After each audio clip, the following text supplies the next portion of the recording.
Hey everyone, welcome back. In this video, I'll show you how to fix Spotify pausing by itself. First, check your internet connection as interruptions can cause playback issues. Then, make sure that no other devices are connected to your Spotify account and controlling playback.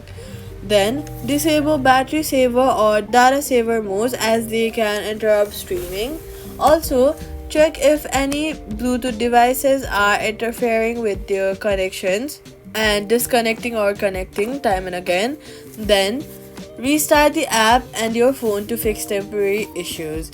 If the issue persists, log out of your devices and log back in. Then head over to your App Store or your Play Store, search for Spotify and make sure that it is updated to the latest version. That's how you fix the Spotify keeps pausing by itself. If this video helped you, do not forget to like, subscribe and turn on notifications so you never miss another helpful guide.